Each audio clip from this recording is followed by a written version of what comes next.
Hello and welcome back to A Better World. This is your host Mitchell J. Rabin, and we're very glad you're joining us again today. Today we're going to have another very interesting show. We have with us in the studio Elizabeth Joyce. She's a nationally and internationally renowned psychic. She has spent much time with different spiritual teachers and is really a woman who is wise herself beyond her years. She'll be speaking with us about some very important, extremely pertinent information about what's going on in this time that we're all living in. A new world, you could say, from 9/11. She is someone of very few who actually predicted the falling of the towers. It was published on her website back in January. So this is a woman with some very keen, astute insight into what is going on. These are things that come to her, and she'll be sharing with us some very vital information so that we can all guide ourselves in a much higher and more grounded way. So Elizabeth, great to have you. That's my pleasure to be here. Yes, exactly. Thank you. Good, good, good. So spending time with you has been just very enlightening. Oh boy. I have been learning things that I didn't really want to learn. But in fact, they are of such importance, I feel, and such dynamism that I was very pleased that you wanted to come and share your insight and knowledge with the audience. You know, we're in a very special time, Mitch. We chose our birth. We chose this time. And I really believe that in the long run, after we go through this 12-year process, that we are going to start entering the 1,000 years of peace. And let's just say that the Twin Towers experience, the Pentagon experience, and luckily the averted LA experience is a kicker. It's an offset to say, wake up. It's time to go within the heart. It's time to come from the fourth chakra instead of the third chakra. And it is time for us to begin to understand that we have to honor others as well as ourselves and include them in our vibration, because we're not single anymore. We are all unified. One. We are becoming one. And I think it's exciting. I think it's really exciting. Definitely, it's very exciting. And it's a very interesting way of putting it too, because rather than placing and locating an enemy, so to speak, outside ourselves, you're really suggesting, correct me if I'm wrong, that we're all part of one unified field. And no, I'm saying whatever it is that's going on seemingly out there is also somehow or another going on inside us. I cannot tell you that we cannot dislike, disrespect, and may even feel feelings of hate about what happened with the Twin Towers. Oh, yeah. That anger is justified, and that anger is, I hope, going to teach us that we will not, cannot, and must not accept evil. Not only must we not accept evil, we must not try to forgive it. Because if you do, you bring it in even more. Many, many people miss that. What you want to remember... That's a radical point of view. It's a point of view that I feel is valid. What we want to remember is that our consciousness can't hate back to the point of where we want to harm ourselves more or harm society more. We want to look at it as a great lesson, as evil and as vicious as it was. We've had other evil and vicious things happen. We had the Africa event where 200 people were blown up and killed. We had the Oklahoma bombing where people were blown up and killed. It cannot be accepted. It cannot be tolerated. That's what I'm saying. It is evil. It needs to be called evil. We cannot say, let's forgive it. Of course not. We have to say, let's stop it. Let's dismiss it from the planet. Let's get that energy out of here. Which is a different view than what most people are taught. I would say so. Okay. Well, it depends on who you trace. I mean, the Christian view or whatever. There are different perspectives on this. But I would like to get into with you the point of view you have from the visions you've had, from the seeing that you've had, about what is taking place now. And what do you see for the next couple of years? The main thing that's taking place now is a complete transformation of our belief system. And it's not only in America, it's also throughout the world. We are transforming ourselves from the power to the few to the power to the all. Of the many. We are transforming ourselves from corporate power, from the decision making of, I'm going to make a decision for you, Mitch, to manifesting our own lives in a more harmonious way. That's the first thing that's going on. We are So the going idea, you could say, of self-empowerment, Self-empowerment, greater sovereignty. absolutely. Love Absolutely. it. This is good. The We've second- been waiting for a while for that. And we've worked very hard at it. When you just think of getting the women to vote, when you think of getting the black people to vote, we have worked very hard over the past 100 years or so to bring in a more conducive society. Truly. Okay? So now we're at the point of crisis. It's become a crisis. What is America based on? What is the foundation? And we are resetting that foundation, not only here, but in other countries as well. Because as you know, we have the Arab nations at this point helping us and aiding us and saying, no, we are not going to let a Taliban or any other organization bring in this evil, which brings me back to my original sentence, that will not be tolerated, period. That's correct thinking. So you then do your meditations, raise your vibration, go into the oneness with whoever your master is, so that you cannot be pulled down into that energy, and then you create out of the higher energy, and that's going to bring a higher vibration to the planet, and that's going to bring us more of the oneness with the universal energies, which is what we need. And that's also well put, that's also a transmutation of that anger. Absolutely. That appropriate anger, correct. but it does need to be worked with. Correct. You But know. not forgiven, not tolerated, but worked with so that it can be transformed into a higher vibration. That's right. Now, when we were discussing all of this, you were beginning to talk, Elizabeth, about different places where you felt were more vulnerable to attack at this Yes. point. I don't And which think ones the are not? attacks are over. Is that what you're saying? Well, that's implicit. Well, Yeah. there are and what do you think two- is up right now? And you had certain feelings and opinions about living in cities and all of that. Why don't you spell that out? The one message about the cities, unfortunately, is get out of the cities. Because the cities are going to become melting pots. The cities are going to become hot pots. I'm afraid that as we go down the road more and more, that we're going to have bombings of the cities, suitcase bombs, people walking around. You won't be able to know whether they mean harm or don't mean harm. The cities are vulnerable. But the two places on the planet right now that are vulnerable, and we are in the latter part of 2001 here, are Washington, D.C. and Rome. And Rome. Because of the Vatican?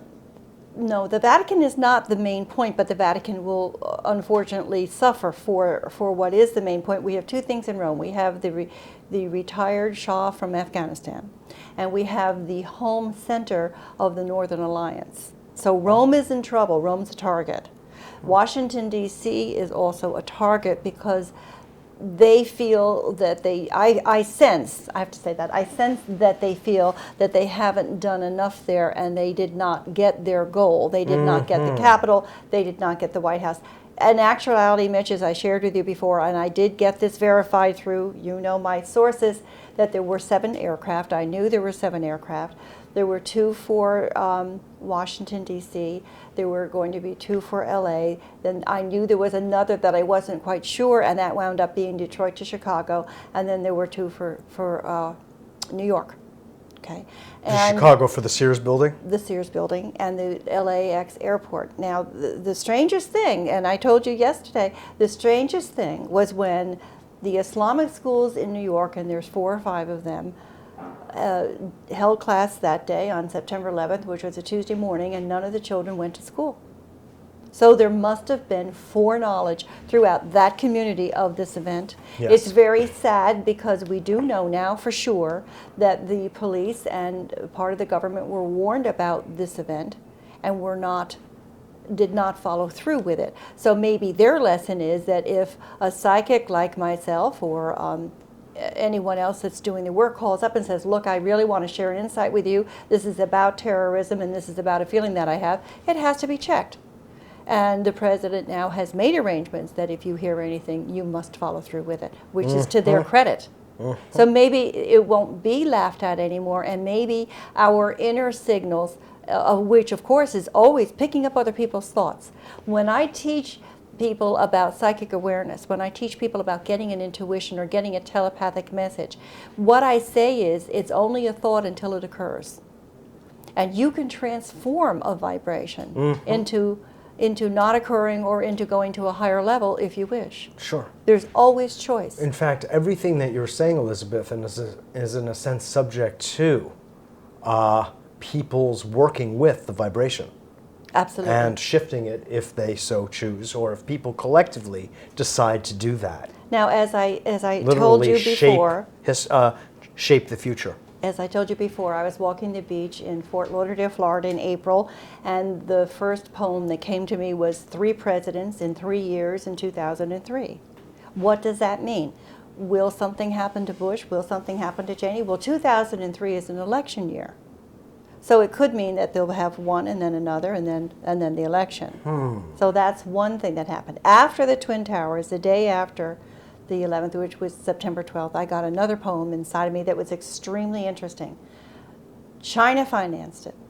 Saddam Hussein planned it. Bin Laden carried it out.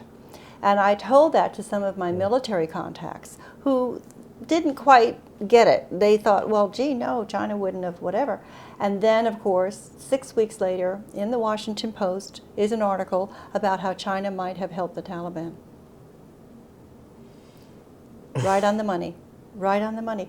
It's a matter of weeding out the truth. There is so much that is covered up for the ego or for shame. Yep. We aren't told a lot of things Truly. because people may have failed. People may have let us down. The last presidential organization may have let us down. They cut back on the military. They cut back on secret investigative people. They may have let us down that led to the event. But even still, I mean, those causes are so complex. Just Correct. 3 weeks before this event, it was either bin Laden or one of his chief spokespeople was interviewed in London. And they said at that time, 3 weeks before, the United States is in for the biggest attack ever. And it wasn't. this was on it the- isn't just one attack. There's more coming. Not to say, right, I don't mean to Right. say that, but that they're in for the biggest attack is what was said. And this was in the first day of news when on 9/11 itself. They said, well, we have found this report, blah, blah, blah. Where was the CIA, I wonder? There was a 6-year-old child in Brooklyn that looked out the window and said in 1 week, those buildings won't be standing there. We spoke about Right, that. we Exactly. did last night. Exactly. Spoke about that. So So what do we need to know knows? from your vision and your perspective, Elizabeth? What should people know about what they should do, where they should be for greatest safety and security? And yeah, that's a good place to It's very, start. very hard to tell somebody to leave their home and Indeed. leave their family. My heart goes out to the people overseas that have had everything bombed, people in Croatia, people in other areas that have lost Oh, yeah. everything. Sure. But I am getting a message. I am getting that we have to go north. I am getting that we're going to begin to settle Alaska. I am getting that we need to be up on the 50th parallel, which is Montana, the state of Washington, Upper New York State, and the New England states, that they will be safe territories. I also do know that the top of mountains, so let's go to the Blue Ridge Mountains of Virginia, let's go to the Rockies in Colorado, and down in the south it would be the Great Smokies or some areas, I believe, in Arkansas. The Ozarks, that's what I was trying to Ozarks, think. yeah. Uh-huh. And then, of course, you can go into South America. China has a mountainous area, South America does, parts of Europe. Be away from the cities and the shorelines. Be away from the cities and the shorelines. Now, the shorelines are coming into vulnerability for a different reason, and that is the proton belt. The proton belt, Do tell. which is a force of energy that is in space, is headed towards this universe. This is a natural occurrence that cannot be changed.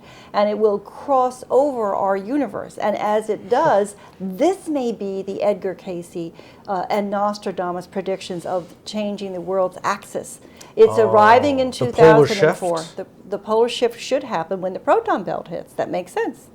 It arrives in 2004 and it lasts until 2012. We will see the beginnings of it over the next 3 years, Mitch, because it's starting to hit. The outer vibrations of the proton belt are hitting now. So what are we going to see? We're going to see a heavy winter snow. We're going to see more hurricanes. We're going to see higher sea levels. as we get rocked a little bit. Now, scientists believe, and you can get this information from the NASA website and some of the scientific research websites, they believe that this has happened 36,000 years ago, and that was why the dinosaurs left the planet. They're trying to predict what they think it will do, and they're trying to predict what they think will shift based on the Earth's core plates. And then we have also the melting of the ozone layer. So we have a lot of things happening. No at the question. Same time. A major confluence between natural occurrences and human occurrences. So let me tell you what I see. Which might be related, and I'm sure are related anyway, biologically. I see congregation communities coming together. And I see them being protected. I call them the bluebell communities, because as the color of your tie, I see them being covered with that turquoise blue, and that these people are going to commune together and form communities together as we go into these changes, both on the physical earth and with the proton belt coming. And that they're going to do their meditations and their prayer work, and they're going to live in a community level until such time as it passes over. That's what I see happening in safe areas. Our next president, which I feel will be a new president, for some reason, I don't know why, in 2004, is going to be instrumental in helping us go to safe places. And he's going to be a walk-in. It's already been set up that our next president is our walk-in, and I do believe that he'll have a female vice president. Now, why don't you just come out and say who you think that is? Well, I'm not sure who the president will be. Rudy Giuliani would not surprise me. I felt for the first time last week that Christy Todd Whitman might be the vice president. She's going to be very glorified and honored for her work in environmental protection. She's going to be doing many, many things that are going to be helpful to our planet.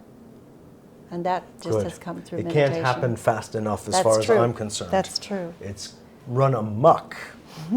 But what, Elizabeth, do you feel that people can do to deal with? You say the attacks aren't over, far from it. To be safe in communities, in the places that you mentioned, They got to keep their eyes open. They got to keep their eyes open. Are there even other in things the that cities. people can somehow do, or in a way of engaging each other to avert? Like, let's just use this as an example, if I may. We were talking about the New York Yankees and the games, okay? And you will have an insight and have a sense that something might happen, that there's a vulnerable spot, and you'll start to do something both on a psychic level as well as on a practical level, like contact authorities, etc. Right. So in that way, what would you recommend that people pay attention to and do? Well, I think our president, George Bush, has already set up something. He has said, contact the FBI and let us know. They have a website now. CNN has a website, and the FBI has a website where you can go and you can write something down. You ought to be able to do that anonymously. I have a sense that this could be happening in Denver, or this could be happening in LA, and send it. And then let them, if you don't have contacts, at least write it down and let them follow through. The second thing that you need to do is keep your eyes open more. You never know who your neighbor is. You never know who's down the block. Go around and meet your neighbors and tell them that you're glad that they are your neighbors, and honor them, and sort of That'd be a great thing for New Yorkers. Sort of kind of keep your eyes open. I think one of the greatest things that someone did in my town was, after the 9/11 upset, they went and rang every doorbell of their neighbors and introduced themselves and said they were glad. I'm glad you're my neighbors. This is who we are, and this is what we're doing, and let's keep in better contact. We should do that. We should keep our eyes open. You never know when you're going to see something that's important. You never know. That's right. You could have somebody come over and say something, and it doesn't quite sound right. Well, I went to a meeting, and this is what was said at the meeting, and I'm just, telling them, and you're uncomfortable. You need to do something about it. Yet you don't want to take away human rights. You don't want somebody to come to your house with a gun and say, I'm going to search your place, or take your camcorder camera, or take your guns. They're going to want to take camcorder cameras and their guns. You have to protect yourself financially, which means you're going to have to change the way you think about money. You're going to have to start having your gold and silver. You want gold and silver, and you want to change the way that you think about money. You need to realize that maybe your retirement funds are vulnerable if they're in mutual funds. You need to understand that the stock market did you say? Are vulnerable. You need to... Slash robbable. No, they're vulnerable in mutual funds. You need to understand that as much as our life has changed in America, where we had mutual funds and retirement in CDs, now we have them in the market, and that is the first most vulnerable place. Proven. It was in trouble before 9/11, but after 9/11 it really bottomed out. Right. So don't put it there. Realize that may now become an ancient way of dealing with money, and that there's other ways that will have a better alternative. Do you know what was under the Twin Towers? Gold. Gold and silver. Most of our silver holdings in America were under the Twin Towers, as well as gold. Is that so? Most of our silver content, as I understand it, is under the Twin Towers, as well as a lot of our gold, which is no longer in Fort Knox. It never has been. Well, it was actually moved a to New Canadian York and bank. Denver. It was a Canadian bank, Bank of Nova Scotia, I think, that had most of the gold underneath the World Trade Center. Well, they got to find it. It's going to take them a year. I think they will. I think they will find it. Amazing. But we have to pray. The prayers have worked, Mitch. For example, let me just share. Yeah. You know, I had a feeling about the Miss America pageant and that it was vulnerable. And you know I had a feeling about Yankee Stadium, which was vulnerable. And I did put this up on my website, and I did say it was a possibility. Remember, why don't you tell thoughts the are website possibility. right now for people to tune into? My website is www.new-visions.com. So that's a dash in the middle, not an underscore, and it's visionsplural.com. But I did have that up there, and I asked people to pray, and I asked people to come out of their homes at 7 o'clock every Friday night with a lit candle. And I asked them to just toast the universe, toast the unity, toast the oneness of the planet, to raise the vibration. But remember, when a clairvoyant makes a prediction about the future, it's there to warn you. It does not have to happen. It can be a thought, but until it's a decision, until it's a reality, it's only a thought. And thoughts can be changed, as Louise said, one of my greatest teachers. Right. Louise Hay. Louise Hay, sure, of course. But when you have a vision or a thought of certain types, I imagine that they have different emotional qualities and tones to them that give you a greater or a lesser sense of their verity. Is that so? My thoughts aren't emotional. My thoughts come in one of three ways. I either see it, hear it, or feel it and sense it. So if I only hear it, then that's one vibration. If I get all three at once, then that's another vibration. Okay. If I hear it, see it, and feel it at the same time, as I did when I helped with the president of Exxon's murder, I absolutely knew categorically what had happened the second that it happened. And the reason was because my father worked for Exxon for 49 years, and so I was more in tune on that timeline. So you were emotionally tuned in. Right. But there's I just don't so know much to anything learn about how that what works. you're referring to now, about the Exxon president. I helped the FBI solve the crime. I described what happened. I told him where he was. I told him when he died. I told him where the body was and how it was buried, and that it was a couple. I described the whole thing with them for over 6 weeks until they did find the people, and everything that I had said actually was verified and happened later on. And Unsolved Mysteries did that show for me. I did that was the Unsolved subject Mysteries. of the Robert Stack segment. Yes. Oh, Yeah. God. And I know that's been shown around the country 2 or 3 times already. Yes, They've yes, repeated yes. it. God. Yeah. And you've been getting thousands and thousands of hits at your website from that, as I recall. And lots of letters. And Yeah, exactly. Working with clients. Beautiful. I work with groups and I work individually with clients. Right, exactly. Wow, you good. sure sent me for a loop yesterday. I'll tell you that. Well, about it's interesting things. work. It's very you never interesting know. work. You never Extremely. know what is going to come when you sit down and a person says to you, "You can look into my aura." You never know what's going to come. God. We don't know what is deeply seated. You know, we have some ideas. But it gets pulled out, right, Mitch? Oh, boy. And it is for the good, Elizabeth, I will Always, say. always. Truly for the good. Always. It's a very wonderful service that you're providing. There are a lot of people, It though, truly let me is. just finish with this. There's a lot of people that say, "I can't take it. I don't really want to hear it." I had one girl look at me and say, "I love you, Elizabeth Joyce, but I'll never be back because I can't hear this. I don't want to clean up my act. I don't want to. I have to do what I'm doing. I'm not going to change, but thank you." Wow. Incredible. I'm about having you look at what your soul needs to clean up so that you can raise to a higher vibration and to the level of God realization. That's right. That's right. Now, on that note, and I think it would be valuable to say that you're a student and very close to Amaji Amaji, the Amritananda Mai, and Babaji. and my avatar Babaji. And so Yes. you have lineages to which you're connected Yes. that are informing, infusing, and inspiring. I feel that's where Much my of your messages work. come from. Yeah, as uh-huh. they say. Exactly, Which is good. exactly. Well, listen, I really am so pleased to now become a friend of yours, and that we were able to share this kind of information with people. God bless you too. Thanks so much.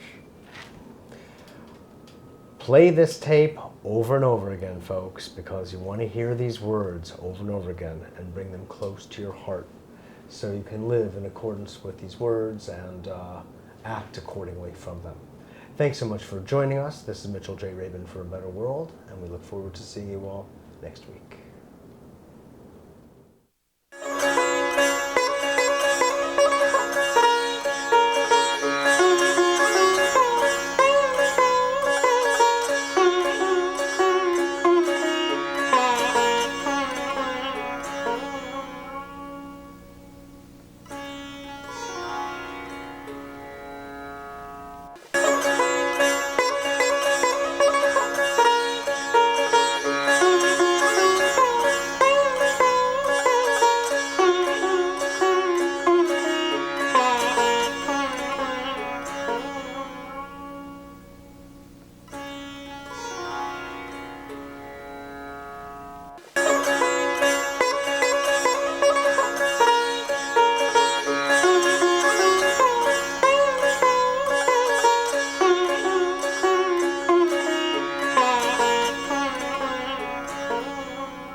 Hello, this is Reena Majid, and yes, this is A Better World. Today we're doing a special edition of The Better World, and I'm introducing and interviewing the host, your normal host, Mitchell J. Rabin. He'll be talking about the AIM program, which he's been involved in for the past 2 years. Mitchell is a psychotherapist, a holistic psychotherapist, an acupuncturist, an educator, among other things. So please help me welcome Mitchell J. Rabin. Hello. Hi, Mitchell. How are you? I'm fine, thanks. Does this mean you said normal host? Does that mean I'm normal? Definitely not. Definitely not. Not in the normal sense. Right, right. No, you are definitely not. But So- anyway, today you wanted to have me help you talk about or help you introduce the AIM program, which you've been doing involvement for the past 2 years. That's right. That's right. We decided to do this format because it may be a little bit more interesting than just me talking alone. So I hope that ends up to be the case. I love when people ask me questions. After all, I spend so much time asking others questions. So on that note. And today he's in the hot seat. So would you please tell us about the AIM program? Sure, sure. The AIM program, you've heard me talk about it before. is based on the work of Stephen Lewis, the author of this book, Sanctuary, The Path to Consciousness. That's right, nothing like a nice close-up on that. And Steve Lewis is a subtle energy physicist. He's been involved in physics, he's been involved in homeopathy, he's been involved in acupuncture for many years. And he was in private practice out in Hollywood, essentially, for a number of years, working with the Hollywood crowd and working with energy healing, imprinting liquids, for instance, with certain energetic values or signatures. And people would take these drops and much healing has taken place. Anyway, as a form of this, as an outgrowth of that, the AIM program came into existence, which is a method by which he can help many thousands of people, even hundreds of thousands of people, with healing, because it's non-local, it's remote healing. It's amazing. It's an advance in technology that allows this to happen based on the holographic principle of quantum physics.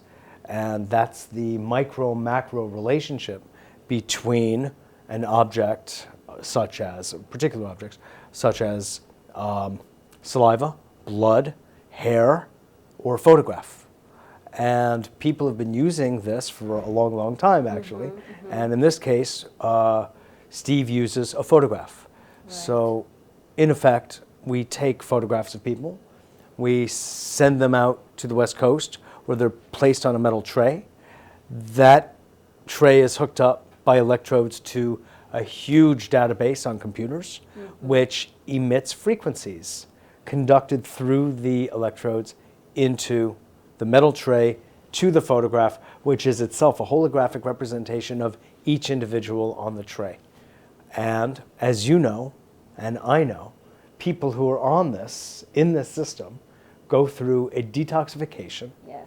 and a subsequent healing. Right. So,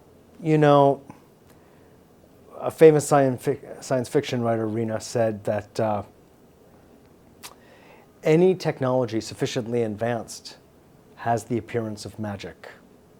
And it could well be that even in this day and age where things are well advanced, we put people into space, we go send missions to Mars, we have computers that are the size of molecules, we have computers that actually even exist and are composed of water. We have things technologically that are so far advanced that this is part of that. And yet there are some people who find this all very, unusual. It is unusual. It's definitely unusual. It's hard. I know it took me a while to understand the whole concept of how a photograph on a tray in California could get to me and help me with whatever is ailing me, or genetically. I know a lot of it clears up genetic Imbalances. It took me a while, but I started feeling it in my own body, and actually got helped with a major chronic situation I was dealing with. So I know from experience, and it took me some time to integrate the whole thing, but I definitely felt it in my body, and I want to thank you. Actually, I want to thank you for the work that you're doing with this. I know a lot of people have gotten a lot of help with it. Thank you. Including myself. So thank you. for all Thank the you. work that you're doing with this. Thank you. It's sometimes a bit thankless, so I appreciate the thanks. Right. Yeah. You tell us what you think. Someone who this is the first time they're hearing about the AIM program, or the people who have been on and would like to come again. What do they need to know that you'd like to tell? Well,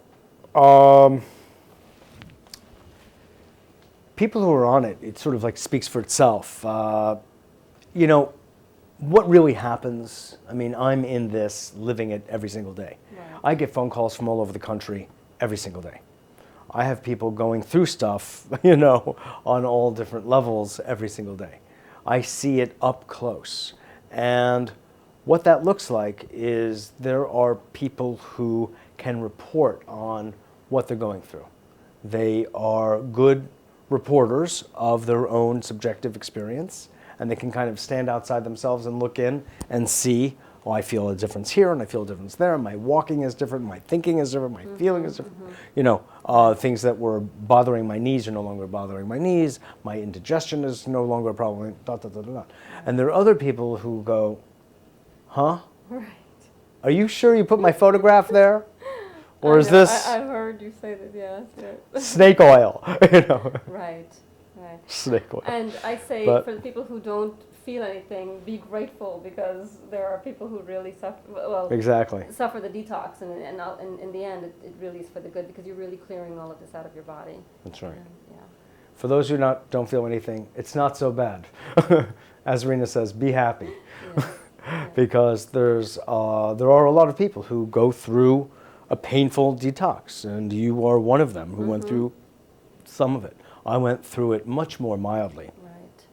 But in a sense, the AIM program, that highlights a point, doesn't add anything to you. What it's doing actually is helping to tease things out that don't really belong there for proper homeostasis of the body-mind. You know, things are always impeding and blocking life force. And what really the AIM program is doing is helping to build life force. And when the way it's really happening is by removing things that don't belong there. It's actually in accordance with the ancient Taoist teaching of non-interference, that basically everything is well and everything is perfect in this planet, in this universe, in this life, except that we allow things to get in the way. It's sort of like, or even the Buddhist perspective, that the sun is always shining in the sky, but sometimes a cloud or two passes by and obstructs and intrudes upon the perfection. So similarly, that's how I understand AIM is moving out the obstructions, the impediments. And it's done because everything is energy. So it can be done on the level of energy. If everything is energy, everything has a certain signature, you could say, or a certain frequency, a certain measurable vibration. And Steve has identified many of those. I mean, they've been identified in the body of work of homeopathy, in the body of radionics, in other electrical-based, frequency-based technologies. Surely, I mean, this is not the only place. So when he finds something, an imbalance, then he has a balancing frequency that will then... That's exactly right. analyze. Exactly right. A good way of understanding it is exactly that. So these frequencies are being beamed, so to speak, at the photographs, and then this Beam me up, Scotty. this particular energetic whoever that Energetic person- matrix. formation or matrix, Right. will then accept whatever frequencies it needs to balance itself, Exactly. and that happens in stages. Yes. In other words, one of the breakthroughs that Steve Lewis has brought to the fore in this whole field is this idea of the Rosetta Stone frequency, This is not the very Rosetta interesting. Stone. No, frequency. And what that means is, that's to say that there is a frequency that is in the database which gets broadcast to us, which essentially empowers the individual to select just those frequencies from the array of frequencies, many thousands, in a hierarchical order, like triage or priority, that the individual needs for his highest or her highest, quickest, and most efficient clearing and healing. Right. And by the way, this also involves, it's not just illnesses. I understand it's also things with things that need to be balanced out, like maybe anger, other feelings, and It has to do totally with the mind-body spirit, really. right. So what are some of And the things? in fact, first of like all, feeling, I have to say, because it's an important point, and we emphasize it all the time, which is that we don't deal with illnesses. In fact, we don't deal with anything but imbalances and energetic imbalances, which are essentially spiritual in nature. And the body, you could say, is the receptacle, the vessel, or the expression of those imbalances, and it could come out in the form of what we may refer to as diseases. But in no way is this a medical program. This is dealing with them on the level on which they initially occur, which is in the energy body. Some refer to it as the etheric body, but it's not medical. It's not diagnostic. It's not curative. Right. Yet, when one clears the energy field of the imbalances that we're talking about, things happen on all levels, you know. There's a simultaneity to it. Yes, I've witnessed this many times. Yeah, yeah. So was there another question that was behind that one that I ignored? Or was... I don't remember, but I just know, what are some of the, I know people call you all the time and talk about results that they're getting. Would you share with us some of, or would you like to share with some of what people are Sure. dealing with Sure, and sure, getting sure. cleared up from? Sure. There are many stories. One that came across my desk the other day was one I just really was very amused by. A Canadian mother, an older woman, I think in her mid-70s or so. Her daughter put her on the AIM program. And she started to get all perky. And she started to have a lot more energy in her life. And she started to do more. She was resting less, and she was more productive in her day-to-day life. She was playing golf more. Well, what happened? Well, that's good. That's a great report. We like to hear it. She did go through some detox. She had some pretty serious headaches for the first week or so, and then that seemed to subside. And then it was like, golf, anyone? You know? She got the headache. She used to have the headaches, or she got them? No, when she was detoxing? she had some problems like joint pains and things like that. But when the detox kicked in, she began getting serious headaches. So why would that be? As part of, I mean, would that be something maybe she had been experiencing, she had dealt with in the past that was coming up for clearing, or just part of Yeah. Well, that's exactly what happens. I mean, people go through some level of hell before they reach heaven. Right. You know, that's kind of the paradigm, and Because the body's it's different. letting out all of these Yeah, toxins. as I said before, Rena, the AIM program doesn't add anything to the system. What it does is take things away. So you could say that there's a proportional relationship between the detoxification experience people have and how much they're mucked up. You know? I said muck, you know? And so to the extent that they have to be cleared is the extent that they may feel, subjectively experience the detox. I see. So it's not pleasant. So people say, why am I going through this, that, and the other thing? I say, well, you know what? It could be that you've been ignoring your body and your mind and your emotions for a lifetime or two. And it's all now being cleared in a rather concentrated, orchestrated, focused way. And they go, oh, you know, well, I think it's still the AIM program. Well, it is the AIM program, but not in the way they think. It's the AIM program kind of lifting the veil off, if you will, and allowing the clearing to occur.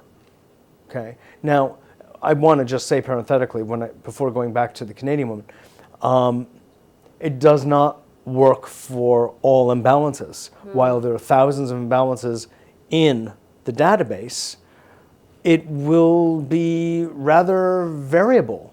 Who benefits from what? It's still a work in progress. It is a work in progress. It's not, you know, there's nothing out there that cures or helps everything, Yes. balances everything, but it certainly helps a lot of That's right. It really does. And conditions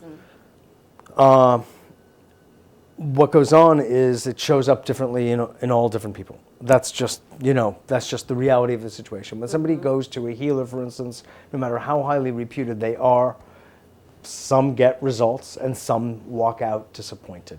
It's just the reality of the situation. I've been in the healing world for many, many years, like 20 try. And as a therapist, as an acupuncturist, as a stress management consultant, I have seen people be happy and walk out glowing. I see others mope out and say, this guy, and it's not that I didn't do my best, but it is related to so many variables that are unaccountable for. One has to do with the combined karma of the client and the practitioner. One has to do with the chemistry. One has to do with the psychological and emotional dynamics between them. There are all these variables, the intentions of both, and are they across purposes or aligned? All of these have very real, and in the healing context, magnified implications relative to the results that will be gained. So I'm just saying this as someone who has been in the field of holistic healing for many years, and this is the truth with the medical profession as well, with conventional medicine. Exactly. This is just the way it is, the nature of things. Theoretically, it's for everyone at all times, and because everything is energy, everything has a frequency. If you find the frequency, boom, it works.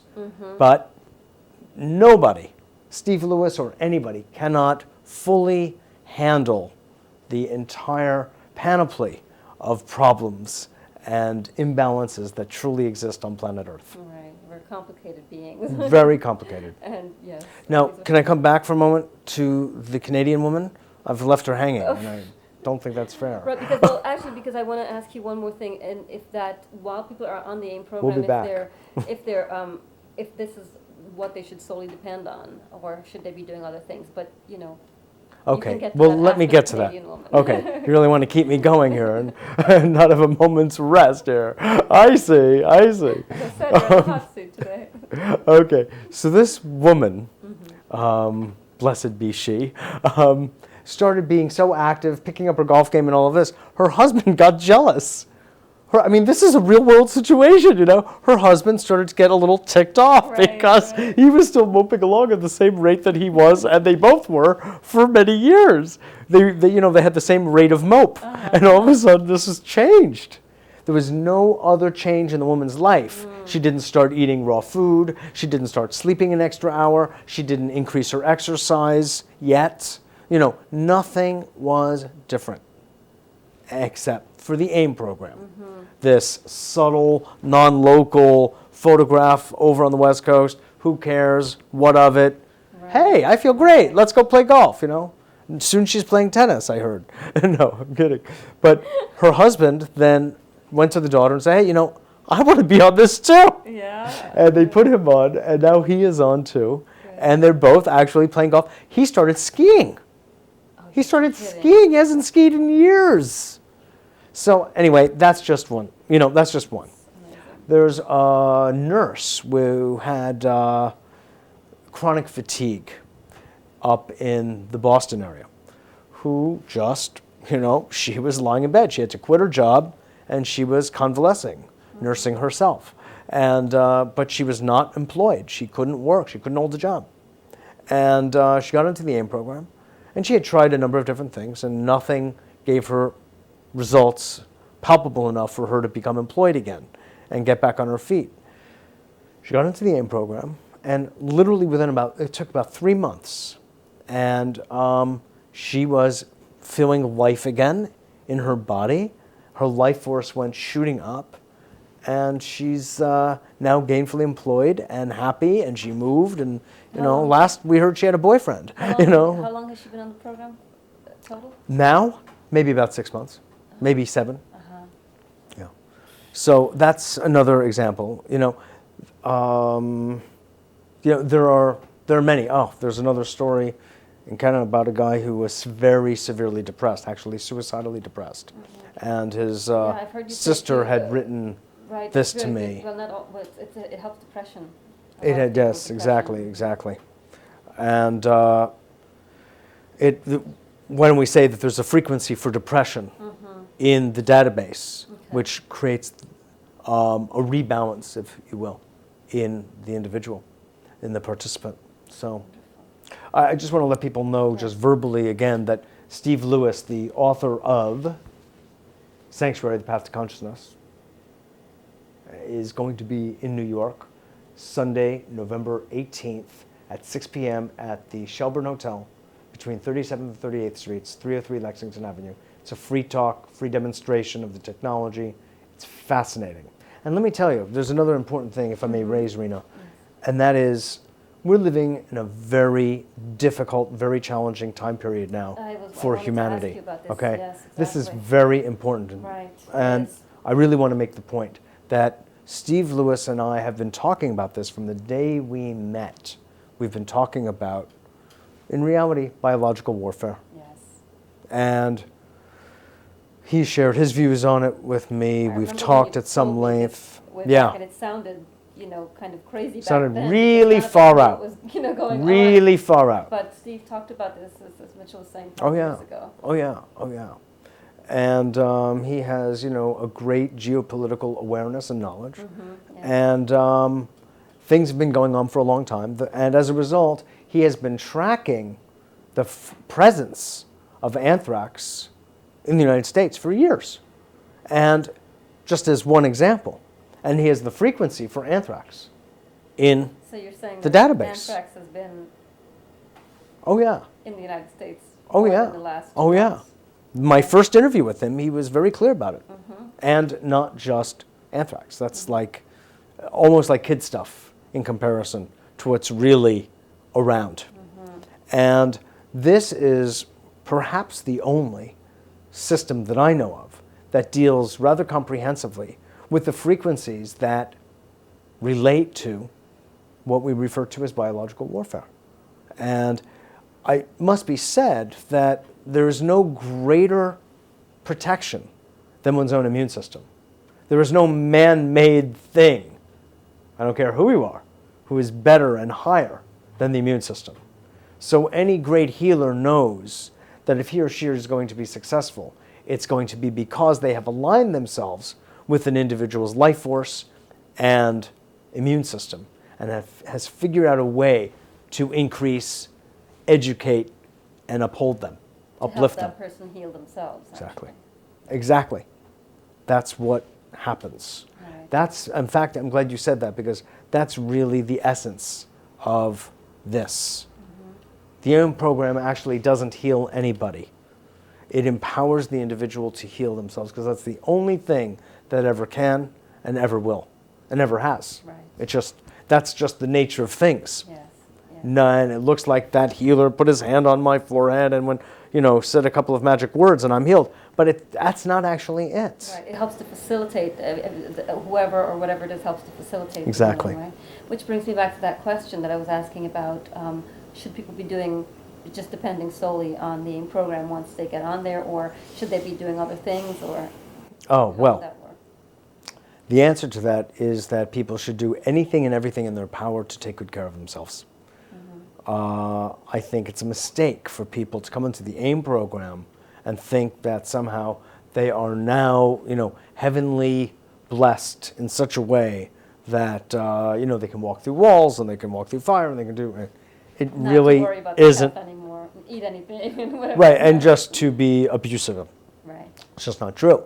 Steve, hurt his ankle, on the treadmill or something like that and went to an acupuncturist. He goes for chiropractic and he tells everybody, and everybody should know this anyway. They don't need Steve Lewis to tell them to go and take good care of themselves. Mm-hmm. I mean, this is just, it comes with the body.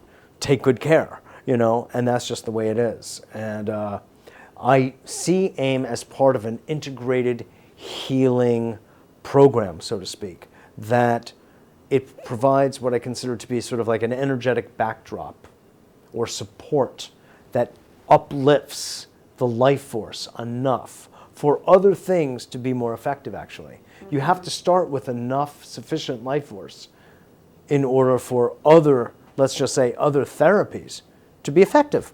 You have to start with some gold to make more. Mm-hmm. So I speak to people all the time. And I see sometimes the AIM program is helping to clear certain things up for somebody. And sometimes, it leaves a lot that's not yet been done. And I make certain dietary recommendations. I make certain exercise recommendations. I sometimes recommend Qigong for people. I recommend meditation. I recommend lots of very interesting things, because that's my background and that's me. Right. But in fact, needless to say, dietary considerations, supplement considerations, exercise considerations, attitude considerations, belief system considerations are large in my book. And common sense. Yes. Right. Exactly. That's the biggest. And underneath that is water. Pure water. And I'm big on air too. I just like Which oxygen. is not very good these days. That's at right, least that's here right. in And New we York. deal with that a lot too. We deal a lot with water and air purification, and I am, very lucky to work with some of the top people in these fields in New York. So Yes. we assist a lot of people in these domains as well. So what have I not answered yes, that this is you one. want? Anything? Well, I'm trying to think of what people need to know for this particular. I mean, there's so much more that we could get into with the ink program, but I think we have helped people to understand what they need to come, and we hope you will all be able to attend. So, thank you very much for joining us, and Mitchell. Yes. again. Well, Okay. thank you for having me as a guest on my own show. Thank you for letting me pick your brain about this. It's my pleasure, absolutely. Okay, so please. For this special edition of A Better World, thanks so much for joining us, and we hope to see you at the event November 18th, Sunday, 6 p.m. at the Shelburne. It's free. Come, bring your friends, bring your relatives. This is really the time to come and learn. Just come and learn about a fascinating system, which is really the wave of the future in healing. This is Mitchell J. Rabin, and I look forward to seeing you all next week.